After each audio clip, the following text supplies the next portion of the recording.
ಯಾವುದೋ ಒಂದು ಮೊತ್ತಕ್ಕೆ ಸರಳ ಬಡ್ಡಿಯ ದರದಂತೆ 6 ವರ್ಷ ಮತ್ತು 9 ವರ್ಷಗಳಲ್ಲಿ ಸರಳ ಬಡ್ಡಿಯ ಅನುಪಾತವೆಷ್ಟು ಅಂತ ಕೇಳ್ತಾರೆ. ಅಂದರೆ ಸರಳ ಬಡ್ಡಿಗಳು ಎರಡು ಬರ್ತಾವೆ ಇಲ್ಲಿ. ಒಂದನೇ ಸರಳ ಬಡ್ಡಿ ಏನು? ಸರಳ ಬಡ್ಡಿ ಅಂದರೆ ಸರಳ ಬಡ್ಡಿ. ಸರಳ ಬಡ್ಡಿ ಈಕ್ವಲ್ ಟು ಅಸಲು ಇಂಟು ಅವಧಿ ಇಂಟು ಬಡ್ಡಿ ದರ ಸರಸವಾಗಲೇ 100. ಅಸಲಲ್ಲಿ ಏನಂತೀವಿ? ಅಸಲು ಇಂಟು ಅವಧಿ ಇಂಟು ಬಡ್ಡಿ ದರ ಸರಸವಾಗಲೇ ಎಷ್ಟು? 100. ಹೌದಾ? ಇದನ್ನು ತುಂಬೋಣ ಅಂತ. ಅಸಲು ಎಷ್ಟದು? ಯಾವುದೋ ಒಂದು ಅಸಲು ಅದು, ಅಸಲು ಇರಲಿ ಅದು, ಇಂಟು ಅವಧಿ.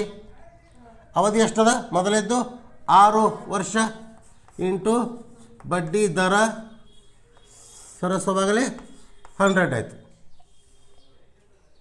ಇನ್ನು ಎರಡನೇದ್ದು ಸರಳ ಬಡ್ಡಿ ಅಸಲು ಇಂಟು ಅವಧಿ ಇಂಟು ಬಡ್ಡಿ ದರ ಸರಸವಾಗಲೇ 100. ಅದನ್ನು ಅದೇ ಅದಲ್ಲ. ಅಸಲು ಅವಧಿ 9 ವರ್ಷ, 9 ವರ್ಷ ಅದನ್ನಿಲ್ಲ, ಇಂಟು ಬಡ್ಡಿ ದರ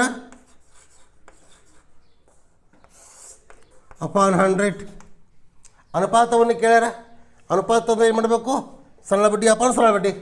ಮೊದಲನೇ ಸರಳ ಬಡ್ಡಿ ಅಪಾನ್ ಎರಡನೇ ಸರಳ ಬಡ್ಡಿ. ಅದು ಮೊದಲನೇ ಸರಳ ಬಡ್ಡಿ ಎಷ್ಟಾದಿಲ್ಲಿ? ಅಸಲು ಇಂಟು ಅವಧಿ ಇಂಟು ಬಡ್ಡಿ ದರ. ಅವಧಿ ಎಷ್ಟದಿಲ್ಲಿ? 6 ಅದ. 6 ಇಂಟು ಬಡ್ಡಿ ದರ ಸರಸವಾಗಲೇ 100. ಹೌದಲ್ಲ? ಮತ್ತು ಹೋಲ್ ಡಿವೈಡೆಡ್ ಬೈ ಅಸಲು ಇಂಟು 9 ಇಂಟು ಬಡ್ಡಿ ದರ ಸರಸವಾಗಲೇ 100. ಅನುಪಾತ ಬರ್ತದನಿಲ್ಲ? ಏನು ಮಾಡಬೇಕು ಸದ್ಯಲ್ಲಿ? ಅಸಲು ಇಂಟು 6 ಇಂಟು ಬಡ್ಡಿ ದರ ಸರಸವಾಗಲೇ 100 ಇಂಟು ಇದನ್ನು ವೃತ್ಕ್ರಮ ಆಗ್ತದ. ಹೆಂಗಾಗ್ತದ? 100 ಸರಸವಾಗಲೇ 100 ಸರಸವಾಗಲೇ ಅಸಲು ಇಂಟು 9 ಇಂಟು ಬಡ್ಡಿ ದರ ಆಯಿತು. ಹೌದಾ? ಛೇದ ಹಾಕೊಳ್ಳೋಮ್ಮ. 100 100 ಕ್ಯಾನ್ಸಲ್ ಆಯಿತು. ಅಸಲು ಅಸಲು ಕ್ಯಾನ್ಸಲ್ ಆಯಿತು. ಬಡ್ಡಿ ದರ ಕ್ಯಾನ್ಸಲ್ ಆಯಿತು. ಉಳಿತೇನಿಲ್ಲಿ? 6 ಅಪಾನ್ 9 ಆಯಿತು. ಇಲ್ಲಿ 2 3 ಎರಡಲೇ 3 ಮೂರಲೇ ಅಂದರೆ 2 ಅಪಾನ್ 3 ಉಳಿತು. ಅನುಪಾತದಲ್ಲಿ ಬರೆದಾಗ 2 ಅನುಪಾತ 3. ಇದು ನಮ್ಮ answer. The right options C. The right options C. That's all. ಅರ್ಥ ಆಯಿತು?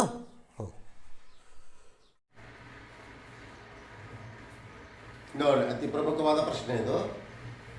ಯಾವುದೋ ಒಂದು ಮೊತ್ತಕ್ಕೆ ಸಾಲಿಯಾನ್ ಶೇಕಡ 6% ದರದಂತೆ 3 ವರ್ಷಗಳಲ್ಲಿ 720 ಸರಳ ಬಡ್ಡಿ ಆಗುತ್ತದೆ. 720 ಅಂದರೆ ರೂ 720 ರೂಪಾಯಿಯಲ್ಲಿ ಅದ. ಅಂದ್ರೆ ಏನಪ್ಪ ಇದು? ಅಸಲವನ್ನು ಕಂಡುಹಿಡಿಬೇಕು. ಅಸಲು ಅಂದ್ರೆ ಏನು? ಮೊತ್ತ ಅಂದ್ರೆ ಯಾವತ್ತು ತಗೋಬೇಕು ಇಲ್ಲಿ? ಅಸಲು ಮತ್ತು ಸರಳ ಬಡ್ಡಿ ಎರಡು ಕುಡಿದಕ್ಕೂ ನಾವು ಮೊತ್ತನೇ ಅಂತೀವಿ. ಆ ಮೊತ್ತ ಅಲ್ಲ, ಸಾಲವನ್ನು ತೆಗೆದುಕೊಂಡ ಹಣ. ಇದು ಸಾಲವನ್ನು ತೆಗೆದುಕೊಂಡ ಹಣ ಎಷ್ಟು ಅನ್ನಂಗಿದು ಆ ಮೊತ್ತ. ಇದು ಅಂದ್ರೆ ಮೊತ್ತ ಅಂದರೆ ಅಸಲು ಐತಿಲಿ. ಅಸಲು ಈಕ್ವಲ್ ಟು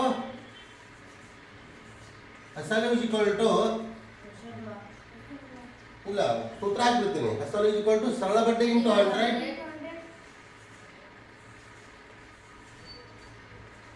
ಸರಳ ಬಡ್ಡಿ ಇಂಟು 100 ಸರಸವಾಗಲೇ ಅವಧಿ ಇಂಟು ಬಡ್ಡಿ ದರ. ಸರಳ ಬಡ್ಡಿ ಎಷ್ಟದಪ್ಪ ಇಲ್ಲಿ? 720 ಅದ. ಹೌದನಲ್ಲ? 720 ಇಂಟು 100 ಸರಸವಾಗಲೇ ಅವಧಿ ಎಷ್ಟದ? 3 ವರ್ಷಗಳಲ್ಲಿ ಅದ. 3 ಇಂಟು ಬಡ್ಡಿ ದರ ಎಷ್ಟದ? ದ ರೇಟ್ ಆಫ್ ಇಂಟ್ರೆಸ್ಟ್ ಸಾಲಿನ ವರ್ಷಕ್ಕೇನೆ ಅದ 6 ಆಯಿತು. ಅಂದರೆ ಇಲ್ಲಿ ಏನು ಚೇಂಜ್ ಮಾಡೋದು ಅವಶ್ಯ ಇಲ್ಲ. ಅಂದರೆ ಇಲ್ಲಿನೂ ವರ್ಷದ ಬಡ್ಡಿ ದರನ ವರ್ಷದಲ್ಲಿ ಅದು, ಹೀಗಾಗಿ ನಾವು ದತ್ತಾಂಶವನ್ನು ಹಾಕಿಲ್ಲ, ಸರಳವಾಗಿ ತಿಳ್ಕೊಂಡು.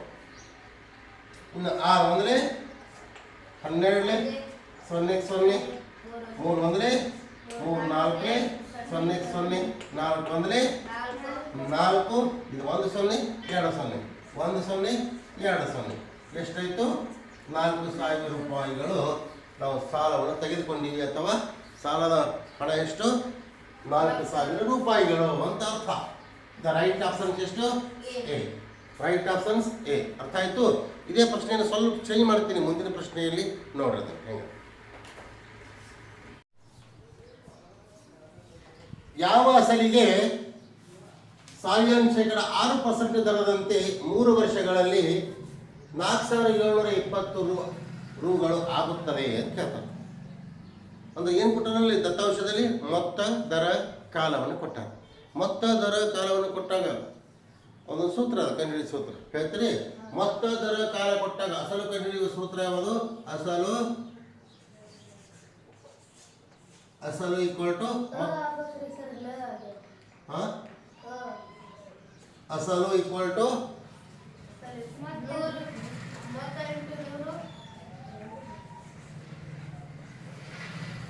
ಮೊತ್ತ ಇಂಟು 100 ಸರ್ವಸ್ವ ಬಾಗಿಲೆ 100 ಪ್ಲಸ್ ಬಡ್ಡಿ ದರ ಇಂಟು ಅವಧಿ. ಇದು ಬ್ರಾಕೆಟ್ ಹಾಕ್ಬೇಕಲ್ಲ, ಬ್ರಾಕೆಟ್ ಹಾಕಿದಿಲ್ಲ ಅಂದ್ರೆ ಇವಾಗ ಗುಣಾಕಾರ ಮಾಡ್ತೀವಿ. 100 ಬಡ್ಡಿ ದರ ಹಾಂ ಸಾರಿ ಬಡ್ಡಿ ದರ ಇಂಟು ಅವಧಿ, ಬಡ್ಡಿ ದರ ಇಂಟು ಅವಧಿ ಇಷ್ಟು ಹಾಕಲ್ಲ, ಮತ್ತೆ ಬ್ರಾಕೆಟ್ ಬೇಡ. ಹಾಂ ವೆರಿ ಗುಡ್. ಮೊತ್ತ ಎಷ್ಟದಪ್ಪ? 4,720. ಈಗ ಮೊತ್ತ ಅಂದ್ರೆ ಏನು? ತೆಗೆದುಕೊಂಡ ಸಾಲ ಮತ್ತು ಸರಳ ಬಡ್ಡಿ ಎರಡು ಕೂಡಿ ಟೋಟಲ್ ಅಮೌಂಟ್ ಆಯಿತು. ಅಂದ್ರೆ ಸಾಲವನ್ನು ಹಿಂತಿರುಗಿಸಬೇಕಾದ ಹಣ ಇದು. ಇಂಟು 100 ಸರ್ವಸ್ವವಾಗಲೇ 100 ಪ್ಲಸ್ ಬಡ್ಡಿ ದರ ಎಷ್ಟು? 6 ಇಂಟು ಅವಧಿ ಎಷ್ಟು? 3 ವರ್ಷ. ಗಣಿತ ನಿಯಮದ ಪ್ರಕಾರ ಎರಡು ಬದಲು ಇಂಟು ಬಿಡಿಸ್ಕೋಬೇಕು, ಹೌದಲ್ಲ? ಅಂದ್ರೆ ನಾವು ಬ್ರಾಕೆಟ್ ಮೊದಲು ನಾವು ಬ್ರಾಕೆಟ್ ಹಾಕಿ ತಪ್ಪಾಗಿತ್ತು, ಬ್ರಾಕೆಟ್ ಹಾಕೋದು ಅವಶ್ಯಕತೆ ಇಲ್ಲ ಇಲ್ಲಿ. ಅಂದ್ರೆ ಎಷ್ಟು ಆಗ್ತದೆ ಇಲ್ಲಿ? ಇದೊಂದು ಪ್ಲಸ್ ಮಾಡ್ಕೋಬೇಕಲ್ಲ. ಅಂದ್ರೆ 4,720 ಇಂಟು 100 ಸರ್ವಸ್ವವಾಗಲಿ 100 ಇಲ್ಲ 100 ಪ್ಲಸ್ 6 3 18. ಅದು ಈ ಸತ ಪ್ಲಸ್ವನ್ನು ಸಾಲ್ವ್ ಮಾಡಬೇಕು. ಈಕ್ವಲ್ ಟು 4,720 ಇಂಟು 100 ಸರ್ವಸ್ವವಾಗಲಿ 115. ಛೇದ ಹಾಕ್ಬೇಕು, ಹೌದಾ? ಛೇದ ಎಷ್ಟೇ ಹೋಗ್ತದ?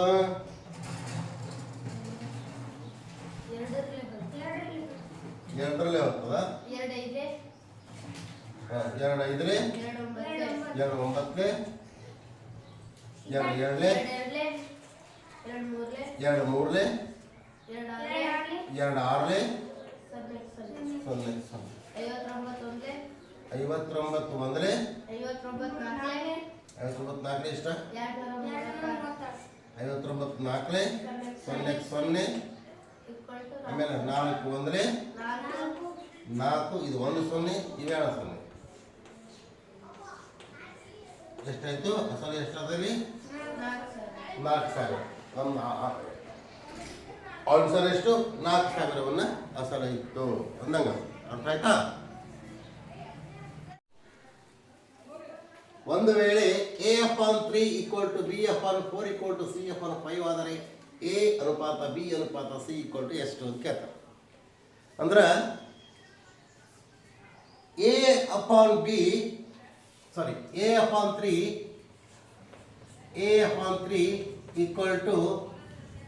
B/4 = C/5 ಆದರೆ ಇದಕ್ಕೆ ಟೋಟಲ್ ಎಲ್ಲ ಇದು ಸಮೀಕರಣ ಆಯಿತು. ಇದು ಸಮ ಆಯಿತು, ಇದು ಸಮ ಆಯಿತು. ಇದಕ್ಕೆ ಯಾವುದೋ ಒಂದು ಅವ್ಯಕ್ತ ಪದವನ್ನು ನಾವು ಇಲ್ಲಿ ಅವ್ಯಕ್ತ ಪದ ಅಥವಾ ಅವ್ಯಕ್ತ ಅಕ್ಷರವನ್ನು ನಾವು ಈಕ್ವಲ್ ಮಾಡ್ಕೋಬೇಕು, ಅವಾಗ ಸಂಪೂರ್ಣ ಈಕ್ವೇಷನ್ ಆಗ್ತದೆ. ಇದು ಅಷ್ಟು ಕೂಡ ಒಂದು ಈಕ್ವಲ್ ಟು ಕೆ. ಅವಾಗ ಬೇಕಾದಂತ ಕೆ ಹಾಕೋಬೇಕು ಸರ್. ಎಮ್ ತೋತೀನಿ ಎನ್ ತೋತೀನಿ ತೋರಿ, ಆದರೆ ಎಮ್ ಎನ್ನ ತೊಗೊಂಡಾಗ ಸಮಸ್ಯೆ ಆಗ್ತದೆ ಅಲ್ಲಿ ಬರೆಯೋದು. ಸರ್ವಸಾಮಾನ್ಯವಾಗಿ ಕೆ ತಗೊಳ್ಳುವಂಥ ವಾಡಿಕೆ ನಾವು ಕೆ ಹಾಕೋದು. ಅಂದರೆ ಇದು ಕೆ ಏನಾಯಿತು, ಈ ಕೆ ಏನದಲ್ಲ ಇದಕ್ಕೂ ಈಕ್ವಲ್ ಆಯಿತು, ಈ ಪದಕ್ಕೂ ಈಕ್ವಲ್ ಆಯಿತು, ಈ ಪದಕ್ಕೂ ಈಕ್ವಲ್ ಆಯಿತು. ಅಂದ್ರೆ A/3 ಈಕ್ವಲ್ ಟು ಕೆ ಆಯಿತು, ಇದಕ್ಕೂ ಈಕ್ವಲ್ ಆಯಿತು. ಆಮೇಲೆ B/4 ಈಕ್ವಲ್ ಟು ಕೆ, ಇದಕ್ಕೂ ಈಕ್ವಲ್ ಆಯಿತು. ಈ ಕೆ ಮೂರು ಪದಕ್ಕೆ ಈಕ್ವಲ್ ಆಗ್ಯದ. ಅಂದ್ರೆ C/5 ಈಕ್ವಲ್ ಟು ಕೆ, ಅದಕ್ಕೂ ಈಕ್ವಲ್ ಆಯಿತು. ಇದು ಕೆ ಆಯ್ತಾನಲ್ಲ. ಅಂದ್ರೆ ಎ ಈಕ್ವಲ್ ಟು ಎಷ್ಟಾಯ್ತು ಇಲ್ಲಿ? ಎ ಈಕ್ವಲ್ ಟು ಇದನ್ನ ಈ ಕಡೆ ಹೋಗಿ ಏನಾಗ್ತದ ಇಂಟು ಆಗ್ತದನಿಲ್ಲ. ಅಂದ್ರೆ ಈ ಕಡೆ ಇದು ಮೂರು ಈ ಕಡೆ ಹೋಗುವಾಗ ಏನಾಯ್ತು ಭಾಗಾಕಾರದಲ್ಲಿ ಅದ, ಈ ಕಡೆ ಹೋಗುವಾಗ ಏನಾಗ್ತದ ಇಂಟು ಆಗ್ತದ. ಅಂದ್ರೆ K3 ಆಯ್ತು. K3 ಅಂದ್ರೆ ನಾವು 3K ಬರಿಬಹುದಲ್ಲ, ಹೌದಾ? ಅದೇ ಪ್ರಕಾರವಾಗಿ ಇಲ್ಲಿ ಬಿ ಈಕ್ವಲ್ ಟು ಏನಾಯ್ತು, ಇಲ್ಲಿ ಇದು ಭಾಗಾಕಾರದಲ್ಲಿ ಅದ, ಭಾಗಾಕಾರದಲ್ಲಿ ಅದ 4, ಇದನ್ನ ಈ ಕಡೆ ಹೋಗುವಾಗ ಗುಣಾಕಾರ ಆಗಬೇಕು. ಅಂದ್ರೆ K ಇಂಟು 4 ಆಯ್ತು. K ಇಂಟು 4 ಅಂದ್ರೆ 4K ಅಂತ ಬರಿಬಹುದು, 4K. ಇದೇ ಪ್ರಕಾರವಾಗಿ ಸಿ ಈಕ್ವಲ್ ಟು 5 ಅನ್ನೋದು ಭಾಗಾಕಾರದಲ್ಲಿ ಅದ, ಈಕ್ವಲ್ ಟು ಆ ಕಡೆ ಹೋಗುವಾಗ ಏನಾಗ್ತದ ಗುಣಾಕಾರ ಆಗ್ತದ. ಅಂದ್ರೆ K ಇಂಟು 5 ಆಯ್ತು.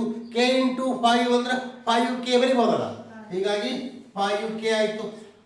ಅಂದ್ರೆ ಎ ಈಕ್ವಲ್ ಟು ಇಷ್ಟಾಯ್ತು, ಬಿ ಈಕ್ವಲ್ ಟು ಇಷ್ಟಾಯ್ತು, ಸಿ ಈಕ್ವಲ್ ಟು ಇಷ್ಟಾಯ್ತು, ಹೌದಲ್ಲ? ಅಂದ್ರೆ ಏನಾಯ್ತದು, ಎ ಅನುಪಾತ ಬಿ ಅನುಪಾತ ಸಿ ಏನೇನು ಈಕ್ವಲ್ ಆಯ್ತು? ಎ ಅನುಪಾತ ಬಿ ಅನುಪಾತ ಸಿ ಈಕ್ವಲ್ ಆಯ್ತು. ಅಂದ್ರೆ ಎ ಅನುಪಾತ ಬಿ ಅನುಪಾತ ಸಿ ಈಕ್ವಲ್ ಏನೇನಾಯ್ತು? ಇವೆಲ್ಲ ಈಕ್ವಲ್ ಮಾಡೋದು. ಇವೆಲ್ಲ ಒಂದು ಯಾವ್ಯಾವು? 3K ಅನುಪಾತ 4K ಅನುಪಾತ 5K ಆಯ್ತು. ಈ ಅನುಪಾತಗಳಿಗೆ ನಾವು ಏನು ಮಾಡಬೇಕು? ಎಲ್ಲ ಅನುಪಾತಗಳಿಗೆ ಯಾವುದೋ ಒಂದು ಅಂಕಿಯಿಂದ ಗುಣಿಸರಿ ಗುಣಿಸ್ರಿ, ಭಾಗಿಸರಿ ಭಾಗಿಸ್ರಿ, ಕಳೆದರೆ ಕಳೀರಿ, ಕೂಡಿಸರಿ ಕೂಡಿಸ್ರಿ, ಅದು ಎಲ್ಲ ಪದಗಳಿಗೂ ಮಾಡಬೇಕು ಆ ಕ್ರಿಯೆ. ನಾವೇನು ಮಾಡೋದು, ಇಲ್ಲಿ ಕೆನ ಕೆಲಸ ಮಾಡ್ಕೋಬೇಕಾಗ್ಯದ, ಅದಕ್ಕೆ ಕೇದಿಂದ ಭಾಗಾಕಾರ ಮಾಡ್ಬಿಡುವ, ಹೌದಲ್ಲ? ಅಂದ್ರೆ 3K ಅಪಾನ್ K ಅನುಪಾತ 4K ಅಪಾನ್ K ಅನುಪಾತ 5K upon K.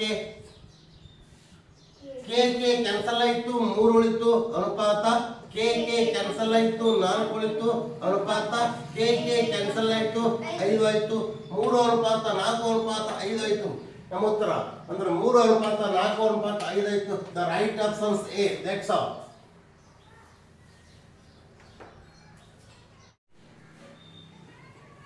Question number ನೋಡ್ರಿ.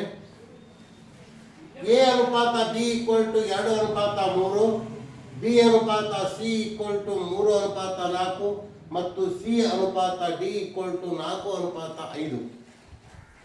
ಆದರೆ ಎ ಅನುಪಾತ ಡಿ ಈಕ್ವಲ್ ಟು ಎಷ್ಟು ಅಥವಾ question mark. A B C D ಅಂತೇಳಿ ನಾಲ್ಕದ ನೋಡ್ರಿ, ಹೌದಲ್ಲ? ಅಂದ್ರೆ ಎ ಅನುಪಾತ ಡಿ ಅನುಪಾತ ಸಿ ಅನುಪಾತ ಡಿ. ಎಷ್ಟು ಕೊಟ್ಟು ನೋಡ್ರಿ, ಈ ಪ್ರಶ್ನೆನೇ ಸೈನ್ಸ್ ಸ್ಕೂಲ್ದಲ್ಲಿ ಕೇಳ್ತಾರೆ, 100% ಕೇಳ್ತಾರೆ. 100ಕ್ಕೆ 100 ಪ್ರಶ್ನೆ ಈ ಥರ ಬಂದೇ ಬರ್ತದೆ. ಇಲ್ಲಿ 1 2 3 ಸೆಟ್ ಹಾಕಿ, ಅವ್ರು 2 ಸೆಟ್ ಹಾಕ್ಬೋದು, ಅಥವಾ 5 ಸೆಟ್ ಹಾಕ್ಬೋದು, ಅಥವಾ 6 ಸೆಟ್ ಹಾಕ್ಬೋದು. ಎಷ್ಟು ಹಾಕ್ತಾರೆ ಗೊತ್ತಿಲ್ಲ.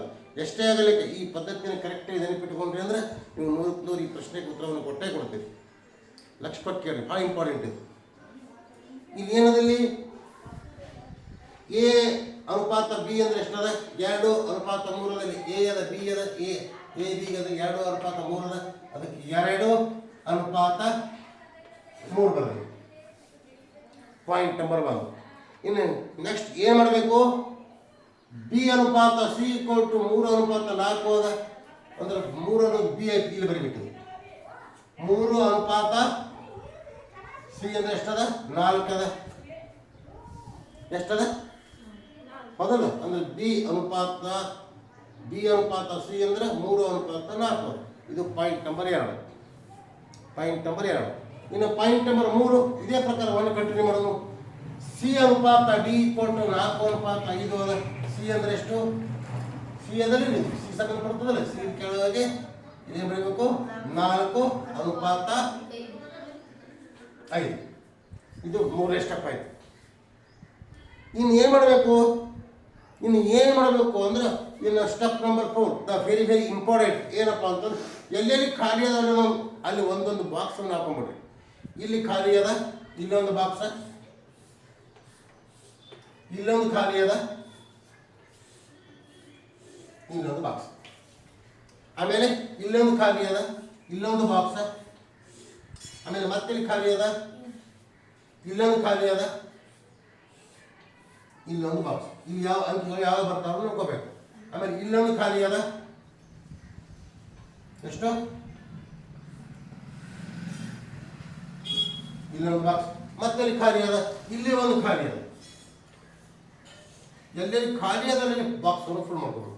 ಈ ಲೈನ್ದಾಗ 2 ಬಾಕ್ಸ್ ಬಂತು, ಇನ್ನು 3ನೇ ಲೈನ್ದಾಗ ಇಲ್ಲೊಂದು ಬಾಕ್ಸ್ ಬಂತು, ಇಲ್ಲೊಂದು ಬಾಕ್ಸ್ ಬಂತು, ಇನ್ನು 3ನೇ ಲೈನ್ದಾಗ ಒಟ್ಟಿಗೆ 2 ಬಾಕ್ಸ್ ಬಂತು. ಎಲ್ಲೆಲ್ಲಿ ಖಾಲಿ ಇರ್ತದೆ ಅಲ್ಲೊಂದು ಬಾಕ್ಸ್ ಹಾಕೋಬೇಕು. ಅಂದ್ರೆ ನೀವು ಕರೆಕ್ಟಾಗಿ ಒಂದು ಕಡೆ ಹಾಕೋಬಾರ್ದು. ಹಿಂಗೆ ಅಡ್ಡ ಸಾಲ ಉದ್ದ ಸಾಲ ಸ್ಟೇಟ್ ಚಂದಾಗಿ ಬರ್ಕೋಬೇಕು. ಅಂದ್ರೆ ಬಾಕ್ಸನ್ನು ಕರೆಕ್ಟಾಗಿ ಕೊಡ್ತದೆ, ಕನ್ಫ್ಯೂಸ್ ಆಗೋದಿಲ್ಲ. ಅರ್ಥ ಆಯ್ತು ಹೇಳಿದ್ದು? ಅರ್ಥ ಆಯ್ತಲ್ಲ? ಇನ್ನು ಏನು ಮಾಡ್ಬೇಕಿನ್ನ? ಇದು ಸ್ಟೆಪ್ ನಂಬರ್ 4ನೇದು ಬಾಕ್ಸ್ ಹಾಕೊಂಡಿದ್ವಿ. ಸ್ಟೆಪ್ ನಂಬರ್ 5 ಭಾಳ ವೆರಿ ವೆರಿ ಇಂಪಾರ್ಟೆಂಟ್. ಏನು ಮಾಡಬೇಕು? ಇಲ್ಲಿ 3 ಅದಲ್ಲ, ಈ ಸಂಖ್ಯೆಯನ್ನು ಇಲ್ಲಿ ಬರೀಬೇಕು, ಈ ಸಂಖ್ಯೆಯನ್ನು ಇಲ್ಲಿ ಬರೀಬೇಕು. ಇಲ್ಲಿ 3 ಅದಲ್ಲ, ಈ ಸಂಖ್ಯೆಯನ್ನು ಇಲ್ಲಿ ಬರೀಬೇಕು, 3 ಬರೋದು. ಅದೇನಲ್ಲ? ಇನ್ನು ಇಲ್ಲಿ 4 ಅದಲ್ಲ, ಈ ಸಂಖ್ಯೆಯನ್ನು ಇಲ್ಲಿ ಬರೀಬೇಕು. ಆಮೇಲೆ ಇಲ್ಲಿ ಈ ಸಂಖ್ಯೆಯನ್ನು ಏನು ಮಾಡಬೇಕು? 3 ಬರೀಬೇಕು. ಇಲ್ಲಿ 4 ಅದ, ಈ ಸಂಖ್ಯೆಯನ್ನು ಇಲ್ಲಿ ಬರೀಬೇಕು, ಈ ಸಂಖ್ಯೆಯನ್ನು ಇಲ್ಲಿ ಬರೀಬೇಕು. ಬರೋದ್ರೆ ಇಷ್ಟು ಇಲ್ಲಿ ತನಕ ಸ್ಥಳಕ್ಕೆ ಬರ್ತದೆ. ಮುಂದೆ ಏನು ಮಾಡಬೇಕು ಅಂದ್ರೆ ಇವಷ್ಟು ಏನಾದವಲ್ಲ ಮಲ್ಟಿಪ್ಲಿಕೇಶನ್ ಮಾಡಬೇಕು. ಏನು ಮಾಡಬೇಕು? ಗುಣಾಕಾರ ಮಾಡಬೇಕು. ರಾಂಗ್ ಅಲ್ಲಿದು ಇಂಟು ಮಾಡ್ಕೋಬೇಕು. ಇಂಟು ಮಾಡಿಕೊಂಡು ಕೆಳಗೆ ಏನು ಮಾಡಬೇಕು? ಉತ್ತರವನ್ನು ಬರ್ಕೋಬೇಕು. ಹೆಂಗಪ್ಪ? ಲಕ್ಷ್ಮಟ್ ನೋಡ್ರಿ, ಭಾಳ ಇಂಪಾರ್ಟೆಂಟ್ ಕ್ವಶನ್ ಅದ. 2 3 6, 6 4 24.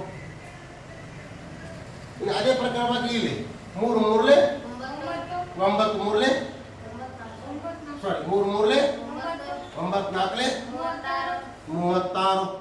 ಅನುಪಾತಕ್ಕೆ ಅನುಪಾತ ಹಾಕೊಂಡ್ಬಿಡು. ಇಲ್ಲಿ ಇನ್ನು ಅನುಪಾತಕ್ಕೆ ಅನುಪಾತ ಹಾಕೊಂಡ್ಬಿಡು. 3 4 12 4 40. ಗುಣಾಕಾರ ತಪ್ಪಬಾರ್ದು. ಅನುಪಾತ ಹಾಕೊಂಡೆ. 3 4 12 5 60. ಇವು ನಮ್ಮ ಉತ್ತರಗಳು. ಇದು ಆಪ್ಷನ್ಸ್ ಅದಾವೆ ನೋಡ್ರಿ. ಈ ಥರ ಆಪ್ಷನ್ಸ್ ಕೊಟ್ಟಿಲ್ಲ. ಹೌದಾ? ಅವ್ರು ಏನು ಕೊಟ್ಟಾರ? ಅವರು ಕೇವಲ ಏನು ಅನುಪಾತ ಅಡ್ಡಿ ಅಷ್ಟೇ ಕೇಳ್ಯಾರ. ಎ ಅನುಪಾತ ಅಡ್ಡಿ ಅಷ್ಟೇ ಕೇಳ. ನೋಡೋಣ. ಇದು ಏನಾಯ್ತು? ಇದು ಎ ಆಯ್ತು. ಇದೇನಾಯ್ತು? ಎ ಆಯ್ತು. ಇದೇನಾಯ್ತು? ಬಿ ಆಯ್ತು. ಇದೇನಾಯ್ತು? ಡಿ ಆಯ್ತು. ಅಂದ್ರೆ 24ಕ್ಕೆ ಈ 24ಕ್ಕೆ ಮತ್ತು 36ಕ್ಕೆ 48ಕ್ಕೆ 60ಕ್ಕೆ ಯಾವುದೋ ಒಂದು ಅಂಕಿಯಿಂದ ಭಾಗಿಸಿ, ಕನಿಷ್ಠ ಸಂಖ್ಯೆ. ಆದ್ರೆ ಎಲ್ಲಕ್ಕೂ ಒಂದೇ ಅಂಕಿಯಿಂದ ಭಾಗಿಸ್ಬೇಕು. ಬೇಕಾದ ತಗೋರಿ. ಯಾವಾಗ ಭಾಗಿಸೋಮ? 12ರಲ್ಲಿ ಭಾಗಿಸೋಮ. ಅಂತ ನೋಡ್ರಿ, 12 24/12. ಆಮೇಲೆ 36/12. ಆಮೇಲೆ 48/12. ಆಮೇಲೆ 60 ಅಪಾರ್ 12 ಚೆ ಹಾಕೋರಿ 12 ಬಂದ್ರೆ 12 ಎರಡಲೆ ಅಂದ್ರೆ ಎಷ್ಟು ಬಂತು ಇಲ್ಲಿ 2 ಅನುಪಾತ ಆಮೇಲೆ 12 ಬಂದ್ರೆ 12 ಮೂರಲೆ 3 ಅನುಪಾತ 12 ಬಂದ್ರೆ 12 ನಾಲ್ಕಲೆ 4 ಅನುಪಾತ 12 ಬಂದ್ರೆ 12 ಐದಲೆ 5 2 3 4 5 17 ಅಲ್ಲ ಅರ್ಥ ಆಯ್ತಾ ಇನ್ನು 2 3 4 5 ಆಯ್ತಾ ಇಷ್ಟಾಯ್ತು ಇವು ಆಪ್ಷನ್ಸ್ಗಳು ನಮ್ಗೆ ಅವ್ರು ಏನು ಕೊಟ್ಟಾರೆ ಎ ಮತ್ತು ಡಿ ಅನ್ನು ಅಷ್ಟೇ ಕೊಟ್ಟಾರೆ ಎ ಅಂದ್ರೆ ಯಾವುದು ಇಲ್ಲಿ ಎ ಅಂದ್ರೆ ಯಾವುದು ಇದು ಎ ಡಿ ಅಂದ್ರೆ ಯಾವುದು 5 ಎ ಅಂದ್ರೆ 2 ಡಿ ಅಂದ್ರೆ 5 ಐತಿ ಇಲ್ಲಿ ಹೌದಲ್ಲ ಆದ್ದರಿಂದ ನಮಗೇನು ಸಿಕ್ತಿಲ್ಲಿ ಎ ಅನುಪಾತ ಡಿ ಈಕ್ವಲ್ ಟು 2 ಅನುಪಾತ 5 2 ಅನುಪಾತ 5 ಇದು ನಮ್ಮ ಆನ್ಸರ್ ಆಯ್ತು 2 ಅನುಪಾತ 5 ಅವ್ರು ಬೇಕಾದ್ರೆ ಕೇಳೋರು ಎ ಡಿ ಕೇಳ್ಯಾರ ಅಥವಾ ಎ ಸಿ ಕೇಳ್ಬೋದು ಅಥವಾ ಬಿ ಡಿ ಕೇಳ್ಬೋದು ಅಥವಾ ಸಿ ಡಿ ಕೇಳ್ಬೋದು ಏನು ಕೇಳ್ತಾರೆ ಅದರ ಪ್ರಕಾರ ಹೋಗ್ಬೋದು ಒಂದು ರೈಟ್ ಆಪ್ಷನ್ ಎಷ್ಟು ಆಗ್ತದೆ ಇಲ್ಲಿ ಸಿ ರೈಟ್ ಆಪ್ಷನ್ ಸಿ ಅರ್ಥ ಮಾಡ್ಕೋರಿ ಕ್ಲಿಯರ್ ಆಗಿ ನೋಡ್ಕೋರಿ ಸ್ಕ್ರೀನ್ ಶಾಟ್ ಹಾಕೋರಿ ಪ್ರಾಕ್ಟೀಸ್ ಮಾಡ್ರಿ ತಿಳಿದಾರ್ದು ಕೇಳಿ ಕಾಮೆಂಟ್ಗೆ ಹಾಕ್ರಿ ಕಾಮೆಂಟ್ ಮತ್ತೆ ಆನ್ಸರ್ ಮಾಡ್ತೀವಿ ನೋಡಿ ಈ ಪ್ರಶ್ನೆ ನೋಡ್ರಿ ಹೆಂಗದ 38,685ರಲ್ಲಿ 8ರ ಸ್ಥಾನ ಬೆಲೆಗಳ ಅಂತರವೆಷ್ಟು ಅಂತ ಕೇಳ್ತಾರೆ ಡಿಫರೆನ್ಸ್ ಬಿಟ್ವೀನ್ ಹೌದಲ್ಲ 8ರ ಸ್ಥಾನ ಬೆಲೆ ಅಂದ್ರೆ ಪ್ಲೇಸ್ ವ್ಯಾಲ್ಯೂ ಎಷ್ಟು ಅಂತ ಕೇಳ್ತಾರೆ ಅಂದ್ರೆ 38,685ರಲ್ಲಿ ಸ್ಥಾನ ಬೆಲೆಗಳ ವ್ಯತ್ಯಾಸ ಅಂದ್ರೆ ಕಳಿಬೇಕು ಸ್ಥಾನ ಬೆಲೆಗಳು ಅಂದ್ರೆ ದೊಡ್ಡದ ಮ್ಯಾಗ ಬರೀಬೇಕು ಸಣ್ಣದ ಕೆಳಗೆ ಬರೀಬೇಕು ಕಳಿಬೇಕು ದೊಡ್ಡದ ಮ್ಯಾಗಪ್ಪ ಅಂತಂದ್ರೆ ಇದು ದೊಡ್ಡದಾಗ್ತದೆ ಮೊದಲು ಇದನ್ನೇ ಬರ್ಬಿಡೋಣ 8ರ ಸ್ಥಾನ ಬೆಲೆ 8 ಬರ್ದೇವಿ 1 2 3 1 2 3 8,000 ಆಯ್ತದ ಇನ್ನು ಇದರ ಸ್ಥಾನ ಬೆಲೆ 8 8ರ ಮುಂದೆ ಒಂದೇ ಸೊನ್ನೆ ಅಂತರ ಕೇಳ್ತಾರೆ ಅಂತರದ ಏನು ಮಾಡಬೇಕು ಮೈನಸ್ ಮಾಡಬೇಕು ಒಂದು ಮೈನಸ್ ಮಾಡಬೇಕು ಅಂದ್ರೆ ಏನು ಮಾಡಬೇಕು 0 ಒಳಗೆ 0 ಹೋದ್ರೆ 0 0 ಒಳಗೆ 8 ಹೋದ್ರೆ 2 ಕೈಲ 1 10 1 ಹೋದ್ರೆ 9 ಕೈಲ 1 8 1 ಹೋದ್ರೆ 7 7,920 7,920 ರೈಟ್ ಆಪ್ಷನ್ಸ್ ಡಿ ಅತಿ ಸರಳವಾದ ಪ್ರಶ್ನೆ ಏನು ತೊಂದರೆನೇ ಇಲ್ಲ